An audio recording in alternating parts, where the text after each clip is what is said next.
Welcome back again to this special series on answering all things military related when it comes to your OCD tendencies. In today's episode, we're going to tackle the question, how do I know if this is a normal military worry or if it's actually OCD? Here's the truth. Military life gives you plenty of real things to worry about. Trust me. But OCD takes those real concerns and turns them into mental torture. And here's the concerning part. The average time from symptom onset to proper OCD diagnosis is 7 to 10 years. For military spouses, it can be even longer. And I've met so many military spouses who are like, oh, I'll wait until the next duty station to get therapy. Then they get to the next duty station. They're like, oh, there's just so much going on. I'm going to wait until after his deployment, or I'm going to wait until after he gets promoted. There's no time like the present to get help and support. And that's why I've also opened up my therapy services to also include coaching so that no matter where you live, you can still get support. So, over the next few minutes, you're going to hear clear signs that distinguish normal military worry from OCD, why recognizing the difference changes everything, and a simple test you can use right now. So, research shows that OCD worry is primarily characterized by the need for certainty. You're wanting things to feel 100% certain or guaranteed and like you're in control. On the flip side, normal worry motivates you to problem solve. So let's break this down a little bit further. First of all, normal military worry includes concerns about real current situations. It's worry that motivates helpful action, and the anxiety decreases when you get information. And so let's compare that to the OCD worry. With OCD worry, the what if thoughts spiral endlessly. Second, the worry also demands impossible certainty. So it's like continuing to worry about unanswerable questions. And last, the anxiety increases even when you get reassurance. So it's like you can never feel resolved or at peace. It feels like your mind is still constantly going and spinning on that worry. All right, here are some military-specific OCD red flags, and I encourage you to watch for these patterns. When you have OCD tendencies around deployment, you are checking your phone obsessively for messages, you're needing constant reassurance about safety, you're mentally rehearsing the worst case scenarios. And I have totally been there. I remember being pregnant, my husband was deployed to Afghanistan, and I was living alone in Germany.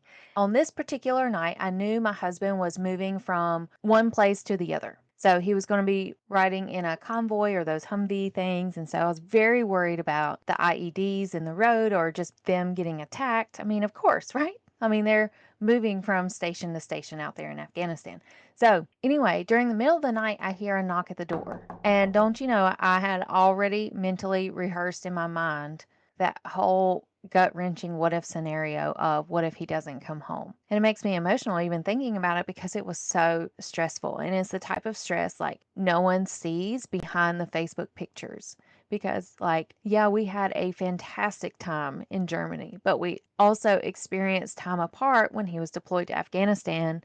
So, on this particular night, I hear a knock at the door, and I thought, oh no, this is it. So, I go to the door. I look through the peephole first, of course, because you're always hyper vigilant about your safety. So I look through the peephole and it's a woman standing out there and she looks to be in ordinary clothes. So I pop the door open very slightly to see what she wants. And y'all, you wouldn't believe it. It was my neighbor's wife. And I'm serious. This was like 1 a.m. in the morning.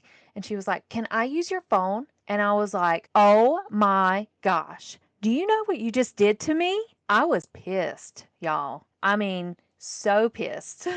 Because here I am, pregnant, living alone. We're on base. We're living on base. But what is she doing showing up to my door at 1 in the morning wanting to use the phone? I was so mad. And she went on to explain that her husband was a military police officer and she couldn't get in touch with him. And I'm like, join the freaking club. Mine's in Afghanistan. So anyway, her phone had died or it wasn't working because this was back in the day when cell phones over there in Europe, like we didn't have the international plan. We didn't have a smartphone. It was we really went old school with our phones, and it was honestly really liberating just to be disconnected from it all. But anyhow, that was a nightmare. I was so worked up, so hypervigilant for a long time. And I remember calling my mother-in-law just bawling my eyes out, and she's like, "Erin, you can't think like that." And she's right. While I was upset in the moment, she is totally right because I was not in the here and now. I was not examining the facts. I was already mentally in the OCD bubble of that worst case scenario. So, moving on, another OCD red flag is whenever you have those extremely high worries and mental loops around moving around those PCS times. And if you don't know what PCS stands for, it's permanent change of station. So, with the moving OCD, it's when you are obsessively researching the new location, you're making endless lists. I'm so guilty of that. And needing everything planned perfectly before you feel okay. And as you know, those moves never go according to plan. So you might as well be flexible. I've definitely been in that boat where we had a government shutdown and our stuff literally moved the day before the government shutdown happened. And so we were left with a bed, a couch, and borrowed plates, borrowed pots and pans for weeks until the government shutdown was lifted. Oh my gosh. So many memories from the military. Wow. Now let's talk about the safety OCD. This is when you are checking locks multiple times, you're having excessive worry about base security, and you may even experience intrusive thoughts about accidentally hurting yourself, hurting your family, all of those scenarios around harm. And so here's that test that can help be a game changer for you. Now, every woman is different and they all get to a place where they feel confident again or they feel less hooked by the OCD worries. So here's the test. Whenever you are spinning out, try to zoom out from the situation and think to yourself, what would I tell a friend? Okay, that's your test. What would you tell a friend? Because if your friend had your exact worry, what would you say? Usually gives you a clue if your worry has crossed over into the OCD territory, into the OCD bubble. And so once you recognize that this is OCD and not a normal worry, you can start to dismiss it. The earlier you recognize that you've stepped into the OCD bubble, the better. And when you're in the OCD bubble, it's like you have disassociated from reality. Kind of like going back to that story of me worrying my husband was not coming home. I was mentally already visualizing all the worst case scenarios. And I've heard plenty of women say the same. But if you can catch yourself to stay on this side of reality in the here and now and not cross over the bridge into the OCD bubble, the better off you're going to be.